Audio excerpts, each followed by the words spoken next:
একদিকে যখন রাজনৈতিক নেতাদের হুমকি হুঁশিয়ারিতে বিএলওরা আতঙ্কে, তখন অন্যদিকে বিএলও নিয়েও তৈরি হয়েছে বিতর্ক।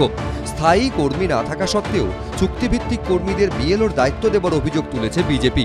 শুধু তাই নয়, তাদের অভিযোগ বর্ধমান দক্ষিণ বিধানসভার 20টি বুথে রাখা হয়েছে সক্রিয় তৃণমূল কর্মীদের। এই বিএলওদের বদলানোর দাবি জানিয়ে জেলা শাসককে নতুন নামের তালিকার চিঠি দিয়েছে বিজেপি। বিএলও নিয়ে আমাদের অভিযোগ হচ্ছে ইলেকশন কমিশন অফ ইন্ডিয়া যেটা জানিয়েছেন, নোটিফিকেশন বার করেছেন, আমরা পরিষ্কার চিঠিতে উল্লেখ করে দিয়েছি সেই কথা যে কোনো রকম কোনো টেম্পোরারি স্টাফ থাকবে না। এমপ্লয়ি যারা বিএলওর কাজ করবেন পার্মানেন্ট এমপ্লয়ি হতে হবে। যদি এমন কোনো বুথ পাওয়া যায় যেখানে পার্মানেন্ট এমপ্লয়ি কোনো টিচার পাওয়া যাচ্ছে না, আমরা সুপারিশ করেছি সেই এলাকার জনগণের কাছ থেকে নাম জিজ্ঞেস করেছি যে এই এলাকায় মাস্টারমশাই কে থাকেন। আমরা যখন দেখেছি মাস্টারমশাই বিকল্প রয়েছেন যিনি নিরপেক্ষ, যিনি কোনো দল করেন না, তাদের নাম আমরা এখানে লিখে দিয়েছি। বিএলও কারা হবেন এটা সবটাই নির্বাচন কমিশনের হচ্ছে ব্যাপার। তৃণমূল কংগ্রেস কারো নাম সুপারিশ করেনি, ও নিয়ে আমাদের কোনো বক্তব্য নেই। কিন্তু বিজেপি লিস্ট দিয়ে বিএলও কারা হবে তার নাম সুপারিশ করছে। তার মানে বোঝা যাচ্ছে যে বিজেপির লোকেরা তারা হচ্ছে হয় আইন কানুন জানে না, অথবা নির্বাচন কমিশনকে প্রভাবিত করতে চাইছে। বিভিন্নভাবে বিভিন্ন নির্বাচনে যে অভিযোগ উঠেছে, নির্বাচন কমিশনকে প্রভাবিত করে বিজেপি নির্বাচন করে, এটা তার একটা প্রমাণ। নইলে কেউ বিএলওর তালিকা হচ্ছে নির্বাচন কমিশনকে সুপারিশ করতে পারে না, এটা বেআইন।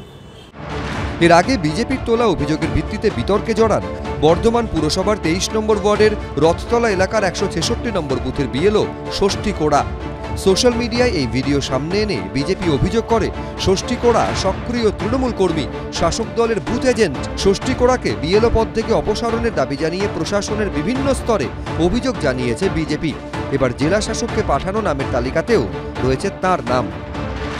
প্রথমে বলেছিলাম যে আমি তৃণমূলের সমর্থক, যেটা বলেছি আমি এখানে বিএলও নাম ঢোকানোর সঙ্গে এমএলএ বাবুর মনে হয় কোনোরকমভাবে যুক্ত হইতে খুঁজে আমি তো পাইনি। এখন বাদবাকি সম্পূর্ণ নির্বাচন কমিশনের হাতে। এখন আমাকে সেখানে মানে ডিউটি পদে রাখবে কি রাখবে না। বিজেপির দেওয়া তালিকায় সক্রিয় তৃণমূল কর্মী হিসেবে নাম রয়েছে বর্ধমান দক্ষিণ বিধানসভার 226 নম্বর বুথের বিএলও রাজেশ মণ্ডলেরও। বর্ধমান উত্তরের তৃণমূল বিধায়ক নিশীথ মালিকের সঙ্গে তার এই ছবি পোস্ট করে আগেই আক্রমণ শানিয়েছে গেরুয়া শিবির। যদিও রাজেশ মণ্ডলের দাবি তিনি কোনো রাজনৈতিক দলের সঙ্গে যুক্ত নন।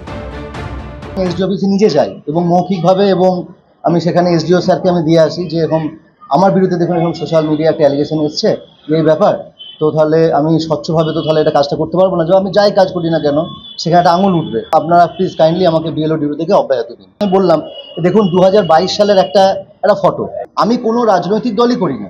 পূর্ব বর্ধমানের জেলা শাসক আয়েশা রানী জানিয়েছেন ইআরওকে অভিযোগ খতিয়ে দেখে রিপোর্ট দিতে বলা হয়েছে। কমল কৃষ্ণ দে, এবিপি আনন্দ, পূর্ব বর্ধমান।